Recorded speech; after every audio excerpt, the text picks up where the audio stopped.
राम, लक्ष्मण और सीता का वनवास। अयोध्या नगरी में आनंद का वातावरण था। महाराज दशरथ वृद्ध हो चले थे और चाहते थे कि उनके ज्येष्ठ पुत्र श्रीराम का राज्याभिषेक कर दिया जाए।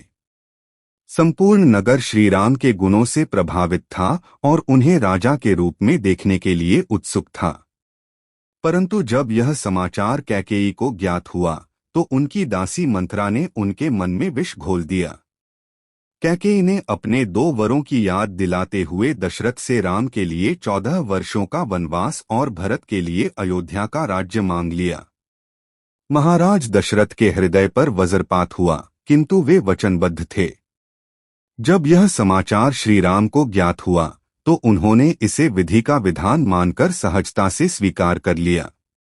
माता कौशल्या, सुमित्रा और अयोध्या के सभी नागरिक विलाप करने लगे, किंतु राम अपने निर्णय से पीछे नहीं हटे। वनगमन की तैयारी। सीता जी अपने पति के बिना वन में जाने की कल्पना भी नहीं कर सकती थीं। उन्होंने राम से कहा, नाथ, मैं आपकी अर्धांगिनी हूं। जिस स्थान पर आप रहेंगे वहीं मेरा स्थान होगा। सुख दुख में मैं आपकी संगिनी हूं। लक्ष्मण, जो सदैव अपने बड़े भाई की सेवा में तत्पर रहते थे, उन्होंने भी वन चलने का आग्रह किया। माता सुमित्रा ने उन्हें आशीर्वाद देते हुए कहा, पुत्र, अब से राम ही तुम्हारे पिता और सीता तुम्हारी माता होंगी। तीनों ने तपस्वियों के वस्त्र धारण किए और भगवान गंगा का आशीर्वाद लेकर वन की ओर प्रस्थान किया। वनवास का प्रारंभ। वनवास का पहला चरण निषादराज गुह के राज्य में बीता।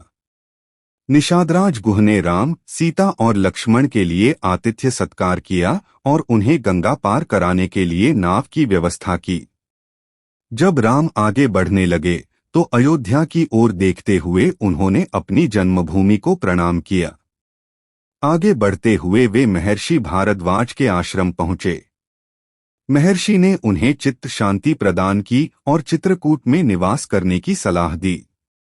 चित्रकूट के सुरमय वातावरण में उन्होंने एक कुटिया बनाकर निवास किया। भरत का आगमन। अयोध्या में जब भरत को यह ज्ञात हुआ कि माता कैकेयी के कारण राम वनवास चले गए हैं तो वे अत्यंत दुखी हुए। वे वन की ओर दौड़े और राम से राज्य लौटने का आग्रह किया, लेकिन राम ने पिता की आज्ञा को सर्वोपरि मानते हुए मना कर दिया। तब भरत ने उनकी चरण पादुका लेकर अयोध्या लौटने का निश्चय किया और नंदीग्राम में राम की प्रतीक रूप में पादुका रखकर राज्य का संचालन किया। दंडक वन की ओर प्रस्थान। कुछ समय पश्चात श्रीराम ने चित्रकूट छोड़कर दंडकारण्य में प्रवेश किया।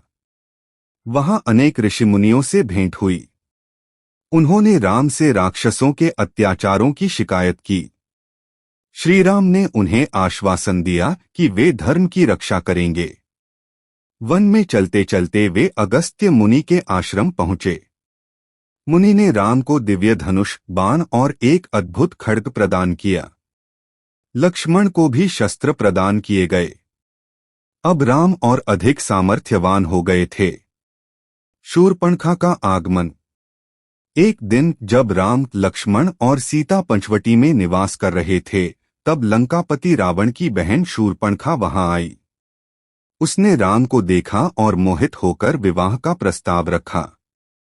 राम ने विनम्रता से कहा कि वे विवाहिता हैं और लक्ष्मण से बात करें। लक्ष्मण ने भी उसे अस्वीकार कर दिया। क्रोधित होकर शूर्पणखा ने सीता पर आक्रमण करने का प्रयास किया। तब लक्ष्मण ने क्रोध में आकर उसकी नाक काट दी।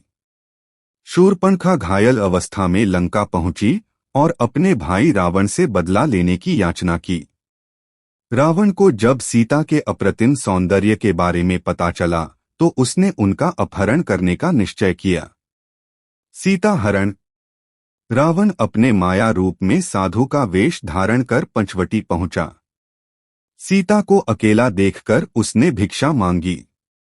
जैसे ही सीता लक्ष्मण रेखा पार कर आईं, रावण ने उन्हें बलपूर्वक अपने रथ में बैठा लिया और लंका की ओर उड़ चला।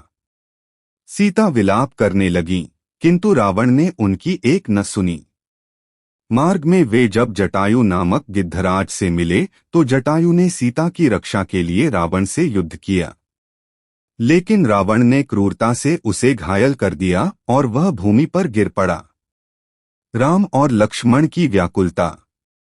जब राम और लक्ष्मण कुटिया लौटे तो सीता को न पाकर व्याकुल हो उठे। वे वन वन सीता को खोजने लगे। मार्ग में घायल जटायु मिला, जिसने अंतिम श्वासों में बताया कि रावण सीता को लंका ले गया है। अब राम और लक्ष्मण ने सीता की खोज का संकल्प लिया। यहीं से रावण वध और धर्म की स्थापना की यात्रा प्रारंभ होती है।